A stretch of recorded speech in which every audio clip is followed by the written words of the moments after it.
नमस्कार दोस्तों। आज मेरे पास 3 दोस्तों के फ़ोन आए और लगभग तीनों की शिकायत एक ही जैसी थी। तीनों का जो क्वेश्चन था वो एक ही जैसा था कि मलिक साहब हमने खूब जोर लगा लिया अपने बच्चों पे और बच्चे जितना हम जोर लगा कर पढ़ा रहे हैं ना, जितनी मेहनत हम कर रहे हैं, बच्चे उस तरीके से सीख नहीं पा रहे हैं। उस लेवल वो उनका ग्रास्पिंग लेवल जो है वो मैच नहीं हो पा रहा है, वो बहुत कम सीख पा रहे हैं उस चीज से। तो करीब करीब तीनों की एक ही समस्या थी। अब हमारी समस्या क्या होती है, हम कर तो रहे हैं काम, तो मेहनत तो हम पूरी करते हैं, लेकिन एक छोटा सा एग्जाम्पल मैं बताता हूँ। बाई चांस किसी की कोई गाड़ी अटकी हुई है, गाड़ी बंद हो रखी है, हमने धक्का लगाया, धक्का लगाने से वो स्टार्ट होगी, तो वो हमारा जो धक्का था, जो हमारी मेहनत थी, जो हमारी फोर्स लगी, उस फोर्स ने सक्सेस हुई, उसका को रिजल्ट आया कि वो गाड़ी स्टार्ट होगी। लेकिन यदि उतनी ही फोर्स, उतनी ही उसमें यदि हम दीवार को धक्का मारते हैं, हम दीवार को पुश करते हैं, तो हमारी फोर्स तो बराबर लग रही है, उतनी ही फोर्स लगी, हमारी एनर्जी उतनी वेस्ट हुई, लेकिन आउटपुट क्या हुआ? आउटपुट 0। तो यहां भी वही बात हो रखी होती है कि हम जो बताना चाह रहे हैं, जिस तरीके से हम ट्रांसफर ऑफ इंस्ट्रक्शन कर रहे हैं, ट्रांसफर ऑफ नॉलेज दे रहे हैं, तो वो ट्रांसफर करने का जो तरीका है और रिसीव करने का जो तरीका है, वो दोनों मैच नहीं कर पा रहे हैं। ये हमने समझने की जरूरत है। हमारे बच्चे की जो ग्रास्पिंग सिस्टम है, उसको जो लर्निंग स्टाइल है वो क्या है, और हमारा जो टीचिंग मेथड है वो कौन सा है, वो दोनों मैच कर रहे हैं नहीं कर रहे हैं। जैसे रेडियो सिग्नल होता है जनरली, तो वो सिग्नल का भी क्या होता है, ट्रांसमीटर की और रिसीवर की फ्रीक्वेंसी जो है वो दोनों मैच होती हैं, तभी तो पकड़ पाता है, नहीं तो नहीं पकड़ेगा, वो उतना सिग्नल आएगा नहीं, वो उतनी कहीं ना कहीं साउंड में दिक्कत आएगी। तो ये है, कई बार हमारा जो बताने का तरीका होता है वो गलत होता है। हमारी स्पीड से हमने जैसे ज्यादा बता दिया, हम अपने लेवल से बताएंगे, लेकिन बच्चे का जो लेवल है, बच्चे का लेवल तो कम है, तो हमने धीरे धीरे करना है, उसका इस टाइप से बताना है कि उसका इंटरेस्ट बना रहे आपकी बात में। जब तक आपकी बात में, आपके टॉपिक में वो इंटरेस्ट नहीं शो होगा, उसको इंटरेस्टिंग वो टॉपिक नहीं होगा, या आप उस टॉपिक को इंटरेस्टेड नहीं बना के पेश करोगे, तो इंटरेस्टिंग नहीं बनाओगे तो नहीं बात बनेगी। तो एक तो हमारा टॉपिक इस टाइप का है, जो चीज हम बताना चाह रहे हैं उसमें से हम किसी भी चीज को ऐड करें, कोई भी दूसरी चीज इंक्लूड करें, उसके बीच में कोई जोक इंक्लूड करें, ताकि वो इंटरेस्टिंग बने बच्चे के लिए, उस बच्चे के हिसाब से हो। नंबर 2 क्या होता है, बच्चे की जो लर्निंग स्टाइल है, हमें उससे पहले वो पता करना पड़ेगा। बच्चे 3 तरह से सीखते हैं, आप और हम सभी 3 तरह से सीखते हैं। एक होता है देख के सीखते हैं, जिसको हम बोलते हैं विजुअल, जिसका हमारा ये मान के चलो ओसिपिटल लोब जो होता है वो स्ट्रांग होना चाहिए इस चीज में। तो बच्चे का जिसका ओसिपिटल लोब स्ट्रांग है, वो ऑटोमेटिकली उसका वो देख के सीखने वाला होता है। किसी बच्चे का टेम्पोरल जो लोब होता है माइंड में, वो ब्रेन का जो टेम्पोरल लोब होता है, वो साउंड को जो है ना, हियरिंग को, लिसनिंग को, इसको कंट्रोल करता है। तो जिसका टेम्पोरल लोब स्ट्रांग है, तो वो बच्चा ऑडिटरी बच्चा होता है, तो वो सुनकर ज्यादा सीखता है। और तीसरा होता है जिसका पेरिटल लोब है, वो मोटर मूवमेंट जिसके ज्यादा है, तो वो बॉडी मूवमेंट्स के द्वारा वो करके सीखता है। लर्निंग बाय डूइंग स्टाइल होती है ये, तो वो करके ज्यादा सीखता है। अब सिखाने से पहले हमें ये पता होना चाहिए कि हमारा जो बच्चा है जिसको सामने है, तो उसकी स्टाइल कौन सी है। यानी कि एक एग्जांपल के तौर पे हम ये बता सकते हैं, हम तमिल में बोल के बता रहे हैं, बच्चा वो असम का है, असमी में हम बोलेंगे तो वो सीखेगा, लेकिन हम तमिल में बताएंगे तो वो क्या सीखेगा, जब हमारी वो उसकी वो मैच ही नहीं कर रही है फ्रीक्वेंसी। इसी तरीके से यदि हिंदी बच्चा समझता है तो हम हिंदी में बोल रहे हैं, इंग्लिश बच्चा समझता है तो हम इंग्लिश में बोलकर बता रहे हैं। तो एक तो ये लैंग्वेज का, एक उसकी स्पीड का, एक उसके बच्चे की मेंटल पावर का, वो कितना स्पीड से ग्रास्प कर पाता है, कितनी जल्दी पकड़ जाता है, एक उसकी लर्निंग स्टाइल, और मैक्सिमम तो स्टाइल के ऊपर ही डिपेंड करता है सारा। तो उसकी स्टाइल सबसे पहले पता होनी चाहिए। अब बाई चांस हमें पता चल गया कि हमारा बच्चा विजुअल है, तो विजुअल को किस तरीके से पढ़ाना है, उसको कैसे होमवर्क कराना है, किस तरह से उसको अपना सिलेबस कवर करवाना है। तो विजुअल पार्ट जिसका स्ट्रांग है, उस बच्चे को ये तो क्लियर हो गया, वो देख के सीख रहा है, तो उसको दिखाना है क्या क्या, उसी चीज को जो सिलेबस का है, जो आपके टॉपिक है, उसको एक टीचिंग हेड्स बोलते हैं हम, उनको इंक्लूड करके चलना है। जैसे चार्ट बना लिया, उसी टॉपिक को बना चार्ट पे प्रदर्शित करके और उसके सामने लेकर आते हैं, बताएंगे, साथ में उसको दिखाएंगे। टेंसेस है, जैसे 3 टेंस हो गए, फ्यूचर है, पास्ट है और प्रेजेंट है, तो उसको चार्ट के तरीके से, उस पर एक डेमोन्स्ट्रेशन के तरीके से उसको सिखाएंगे तो जल्दी पकड़ पाएगा उस चीज को। पिक्चर है, पिक्चर्स के द्वारा उसको तस्वीर बना के दिखाओ, मैप है, मैप दिखाओ, मैप वगैरह में मतलब उसको दिखाओ। स्कल्पचर्स का यूज कर सकते हैं हम उसको, शेप है, शेप का यूज कर सकते हैं। तो ऐसे बच्चे को हमने कलर्स है, कलर्स का यूज कर सकते हैं। इस तरीके से उसको वीडियो है, वीडियो दिखा के सिखा सकते हैं। तो वो टीचिंग एड्स जिस तरीके से वो अच्छे से सीखता है, वो टीचिंग एड्स हमने अपने टीचिंग मेथड में इंक्लूड करके चलना पड़ेगा। तो ऐसे जो बच्चे होते हैं, जो विजुअल पार्ट जिसका स्ट्रांग होता है, वो रीडिंग में अच्छे होते हैं। ऐसे राइटिंग वगैरह वो बड़ा अच्छा लंबा इंटरेस्ट लेते हैं उसमें, तो बड़ा इंजॉय फील करते हैं। और फिर आता है ऑडिटरी पार्ट जिसका स्ट्रांग है, जो सुनकर ज्यादा सीखता है। तो जिसका टेम्पोरल लोब स्ट्रांग है वो ऑडिटरी बच्चा होता है, तो वो सुनकर ज्यादा सीखता है। अब जो सुनने वाला बच्चा है उसको आप बोल बोल के कितना भी बताओगे तो वो बड़ी जल्दी याद करता है, उसको कोई दिक्कत नहीं होती। तो जो सुनकर सीखने वाले बच्चे के हमने लेक्चर मेथड है वो सबसे बेस्ट होता है। आप लेक्चर दो, सुनाओ, ऑडियो रिकॉर्डिंग है, ऑडियो रिकॉर्डिंग उसको सुना दो, उससे भी उसको बड़ी जल्दी याद होती है। फिर ग्रुप डिस्कशन है, ग्रुप डिस्कशन में बिठा दो, सारे अपने अपने विचार रखेंगे, अपने अपने उस टॉपिक के ऊपर अपने तरीके से उसको एक्सप्रेस करेंगे, तो आपस में बड़ी जल्दी पकड़ जाते हैं। उसके बाद में मान लिया उसको खुद की ही डिबेट्स है, डिबेट्स में करना है, उसको खुद की आवाज में बोलोगे, जोर जोर से बोलते हुए पढ़े। ये नहीं है कि बिल्कुल अंदर ही अंदर पढ़ रहा है, तो जितना वो जोर से बोल कर पढ़ेगा उसको उतना जल्दी याद होता जाएगा। तो ये उसकी चीज आएगी। ऐसे बच्चों को ओरल एग्जाम जो होते हैं ना, वो बड़े मस्त होते हैं, बड़ा एंजॉय करते हैं वो ओरल एग्जाम में। वो यही कोशिश करते हैं हमारा वैसे पूछ लो सर कितना भी है, रिटन में मत बिठाओ। तो ओरल स्ट्रॉन्ग, क्योंकि उसका ऑडिटरी स्ट्रॉन्ग होता है, तो वो ओरल पार्ट। और ऐसे बच्चों के ऊपर हमने एक और भी ध्यान देना है कि जो ऑडिटरी बच्चे हैं, जहां वो बैठ के पढ़ रहे हैं उनके आसपास कोई इधर उधर ना बेमतलब की जो डिस्टरबेंस है, आवाज वाली जो डिस्टरबेंस है, ऐसे कमरा होना, ऐसी जगह भी उनका कमरा होना चाहिए जहां पे किसी की बाइक की आवाज ना आए, किसी की गाड़ी की आवाज ना आए, कहीं पक्षियों की आवाज ना आए, या किचन नजदीक है, साथ में किचन है तो मम्मी अपना काम करे या बर्तन खड़कने की आवाज आए, तो वो सारी चीजें उसको अट्रैक्ट करेंगी। वहां पे उसका वहां से कंसंट्रेशन हटके आवाज पे जाएगा। ऐसे बच्चे इतने स्ट्रांग होते हैं, वो आवाज से बता देते हैं ये शुक्ला अंकल की बाइक गई है, ये दुबे अंकल की गाड़ी गई है, उसकी गाड़ी की आवाज ऐसी है।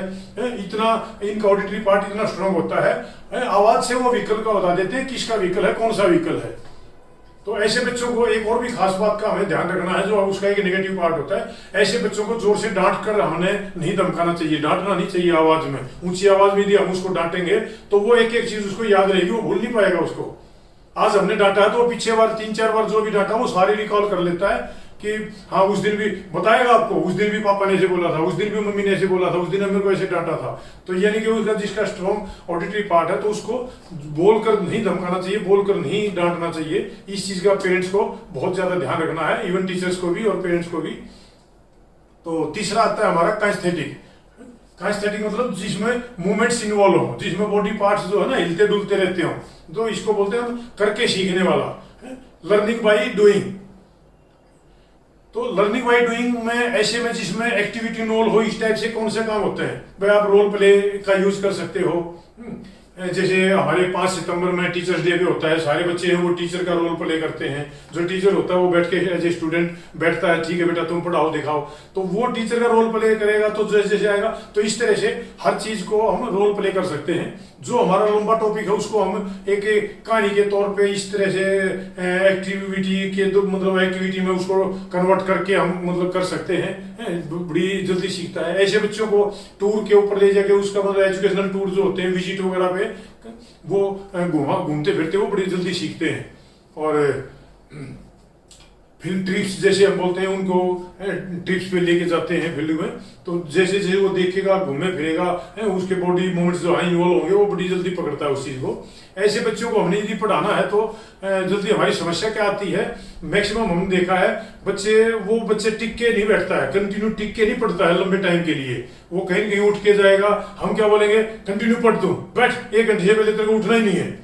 और यहीं पे हम गलती कर रहे हैं, वो 1 घंटा उसको कंटिन्यू बैठ ही नहीं सकता, उसकी नेचर ऐसी है भाई, उसकी गलती नहीं है। आप उस चीज को समझने की कोशिश करो, वो कंटिन्यू बैठ के नहीं पढ़ सकता। ऐसे बच्चों को बीच बीच में ब्रेक चाहिए। ये समझ के चलो, ऐसे बच्चे यदि 3 घंटे के एग्जाम में, रिटन एग्जाम में बैठे होते हैं, तो वो 3 घंटे उनको मुश्किल हो जाते हैं पूरे करने। बल्कि कहीं न कहीं वॉशरूम के बहाने से, कहीं पानी पीने के बहाने से वहां भी उठेगा, वो बीच में उठ के जाएगा, वैसे उसका 2-4-10 मिनट वेस्ट हो जाए, लेकिन क्योंकि उसका नहीं तो मन ही नहीं लगेगा वहां पर। तो ये इसका एक स्ट्रॉन्ग पार्ट होता है। ऐसे बच्चों को जब भी हम लंबी क्लास स्टेज होती है तो उसको बीच बीच में ब्रेक देना चाहिए, ताकि वो थोड़ा सा घूम ले, टहल ले, उसके बॉडी मूवमेंट्स हो जाए, उसकी बॉडी रिलैक्स हो जाती है, उसका माइंड रिलैक्स हो जाता है, आते ही फिर से वो अच्छे से तरीके से पढ़ेगा। तो ऐसे बच्चे उनको डेमोस्ट्रेशन सपोज करो, जैसे हम कोई भी गेम है, गेम का कोई स्किल सिखा रहे तो डेमोस्ट्रेट करके उसको इन्वॉल्व करके वो सिखाएंगे। हमने जैसे भाई वॉलीबॉल का है, हम स्मैश कर रहे हैं तो बोलते ऐसे जंप करना होता है, ये ऐसे करके यहाँ बॉल आती है तो हम ऐसे स्मैश करते हैं। या कबड्डी का है तो इस टाइप से हमने ऐसे किक उठाई और ऐसे किक मार देते हैं, या ऐसे एंकल टो टच कर देते हैं। वो चीज नहीं है, उसको बिठाओ और उसको जंप कराओ, जंप करा कर ऐसे करो, देखो बेटे ऐसे मारना, आप ऐसे जंप करो, तो डेफिनेटली वो पकड़ जाएगा। वो किक उठाएगा तो अपनी खुद की किक उठा के जैसे करेगा तो बड़ी जल्दी पकड़ जाता है। ऐसे बच्चे वो तकरीबन जैसे छोटे बच्चे होते हैं उनको ये ब्लॉक जो है ना पार्ट्स में दे देते हैं, ले भैया इसका एलिफेंट है, एलिफेंट का सूंड अलग है, पूंछ अलग है, कान अलग है, इनको सबको जोड़ के बना दे। तो ऐसे बच्चे बड़े सबसे पहले वो कंप्लीट करके दिखाएगा उसको। ये उनका स्ट्रॉन्ग पॉइंट होता है, स्ट्रॉन्ग साइड होती है उनकी ये। तो ऐसे बच्चों का ये है। तो हमारा मतलब ये हो गया कि कम्युनिकेशन जो स्किल है हमारे, कम्युनिकेशन जो जिस लैंग्वेज में है, जिस तरीके से वो उसको बच्चे को रिसीविंग जो है वो सेम उसमें हो जाती है, तो अच्छे तरीके से सीख पाता है। तो ऑडिटरी, विजुअल और काइस्थेटिक, तो सबसे पहले हमें ये जानने की जरूरत है कि हमारे बच्चे का स्ट्रॉन्ग पार्ट कौन सा है, उसके ऊपर हमें ज्यादा फोकस करना होता है। और कुछ ऐसी एक्टिविटी होती है फिर जो दूसरे जो पार्ट है, जो उसके कमजोर पार्ट है, उनको भी स्ट्रॉन्ग बनवाया जाता है। उन एक्टिविटी के द्वारा उसको दूसरे पार्ट को भी स्ट्रॉन्ग बनाकर रखते हैं। तो ये तो एक आगे चल के कोर्स का हिस्सा है, जब कभी उसमें आएंगे तो वो चीजें भी आपको बताएंगे आगे वीडियो के द्वारा, जरूर इसको इंक्लूड करेंगे इसमें।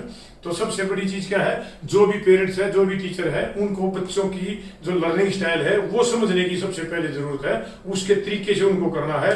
तो इसमें जो विजुअल बच्चा है उसको आंखों का डर नहीं दिखाना चाहिए, नहीं तो वो मतलब उस चीज को रिकॉल करेगा पक्का। ऑडिटरी जो बच्चा उसको डांट कर ऊंची आवाज में नहीं डांटना चाहिए।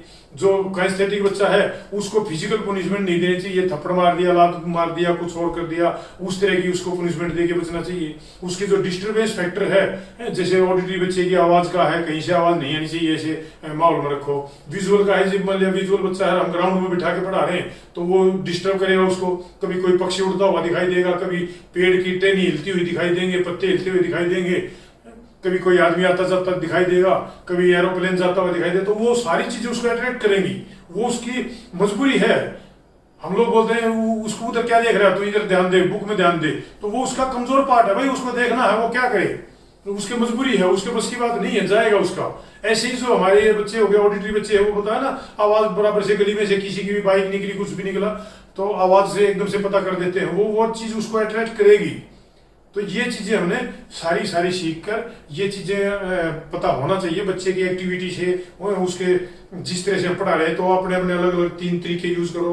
जैसे हमें बहुत पहले एक जब हम छोटे थे तो हमारे सामने ऐसे बच्चों को पढ़ाया जाता था, जैसे टेबल जो होते थे, हम अपने हिंदी में उसको पहाड़े बोलते थे, तो टेबल में से हम 2 लाइन में खड़े हो जाते थे आमने सामने, बीच में दोनों के बोर्ड रहेगा, बोर्ड के ऊपर लिख देते थे टीचर कि 2 into 2, 2 into 2 = 4, 2 3 = 6, 2 4 = 8, ऐसे करके, और हम आमने सामने खड़े होके हाथ हिलाते हुए जोर जोर से बोलते थे 2 एकम 2, उधर से दूसरी लाइन बोलती थी 2 दूनी 4, दोबारा हम बोलते 2 3 6, फिर वो बोलते 2 चौके 8, यानी कि 2 2 = 4, 2 3 = 6, 2 4 = 8, 2 5 = 10। इसको ऑडिटरी भी पार्ट यूज हो रहा है, देख भी रहे हैं बोर्ड पे, और हमारे बॉडी मूवमेंट भी हो रहे हैं। तो ऐसी चीजें जिसमें तीनों की तीनों जो एक्टिविटी इन्वॉल्व हो, उसमें हम बड़ी जल्दी सीख जाते थे, 100 तक के पढ़े बड़ी जल्दी याद हो जाते थे सबको।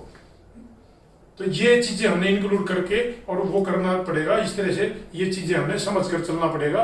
तो बच्चों के ऊपर थोपने की जरूरत नहीं है, बच्चों को समझने की जरूरत है। जो अच्छे पेरेंट्स हैं वो इस चीज को समझ कर चलते हैं, बच्चों के अंदर घुसते हैं, उनकी धारणा को पढ़ते हैं, उनके दिमाग को पढ़ते हैं, उनकी साइकोलॉजी को पढ़ते हैं कि ये क्या चाह रहा है, किस तरह से बिहेव कर रहा है, उसके जो बिहेवियर है, जो उसका थॉट प्रोसेस जो पीछे चलता है, उसका निकल कर कहाँ था उसके बिहेवियर में, उसकी एक्टिविटी में। तो उसकी एक्टिविटी से हमें पता होना चाहिए कि ये कौन सा पार्ट इसका स्ट्रॉन्ग है। तो ठीक है, अगली वीडियो मिलेंगे। धन्यवाद, नमस्कार।